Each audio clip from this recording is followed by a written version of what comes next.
আলাইকুম, সবাইকে অনেক অনেক শুভেচ্ছা জানাচ্ছি। আমি আছি আমার নিজ এলাকায় ২ নং গোপালপুর ইউনিয়ন ৯ নং তিতাহাজরা ওয়ার্ড। তো আপনারা সবাই কেমন আছেন জানাবেন। আপনাদের দেখাচ্ছি আমি একটি ছোট্ট পেঁপে বাগান করি প্রতি বছরই। এর পাশাপাশি বিভিন্ন রকম তরি তরকারি লাগাই আর কি। তো অন্যান্য বছরের মতো এবারও আমি এই পেঁপে গাছ লাগিয়েছি, প্লাস সাথে করলা গাছ এবং বরবটি গাছ লাগিয়েছি। এই করলা গাছগুলো এবার খুব ভালো পরিচর্যা করতে পারছি না সময়ের কারণে। এই যে কত সুন্দর হয়েছে করলা গাছটি। দেখুন, এখানে একটা সবচেয়ে বড় বিষয় হচ্ছে এখানে একটি করলা ধরেছিল। এই যে প্রথম একটি করলা ধরেছে। তো কে বা কারা, মানে কত নিকৃষ্ট মানুষ হলে মানুষ এই ধরনের কাজ করে দেখেন। এই যে একটা করলা বের হয়েছে, কি এই জাতটাও বুঝতে পারলাম না, এই করলাটা মাঝখানে ভেঙে দিছে।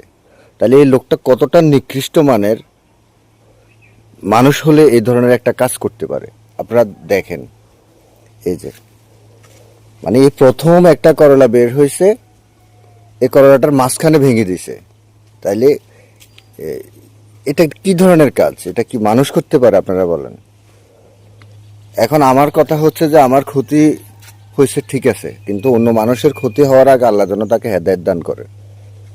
কারণ এর কাজ হচ্ছে এই ধরনের মানুষ যতদিন বাঁচবে এরা ততদিন মানুষের ক্ষতি করবে। এদের খুব হিংসুটে মানুষ, এদের মনের মধ্যে সবসময় হিংসা কাজ করে।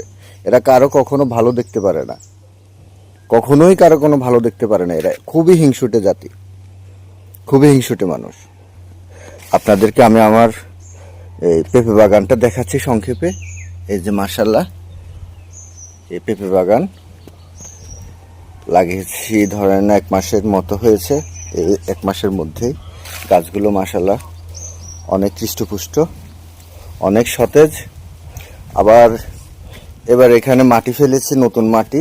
এখানে মাটি, আগের যে মাটি ছিল মাটির উপরে মাটি দিয়েছি, মাটি দিয়ে আবার নতুন করে গাছগুলো লাগিয়েছি। এই যে এটা আমার আগের বছরের পেঁপে গাছ, আমি এটা রেখে দিয়েছি, নষ্ট করিনি। এই যে পেঁপে, এটা আগের বছরের। আর নতুন বছরের হচ্ছে এগুলো নতুন বছরে এখনো সাজাইতে পারি না খুব সুন্দর করে। আমার সাজানোর ইচ্ছে ছিল, কিন্তু সময় স্বল্পতার কারণে এখনো পারিনি। তো সবাই দোয়া করবেন। এই যে আরো আছে আমার পেঁপে গাছ, এ পাশেও আছে, এ পাশে।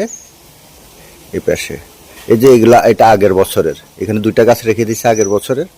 এই যে এই 2টা গাছ রেখে দিয়েছে আগের বছরের, আর এই বছরগুলোর এই অবস্থা। তো সবাই এভাবে করতে পারেন আপনাদের আশেপাশে জায়গা থাকলে। সবাই অনেক অনেক ভালো থাকবেন। ধন্যবাদ সকলকে। আসসালামু আলাইকুম।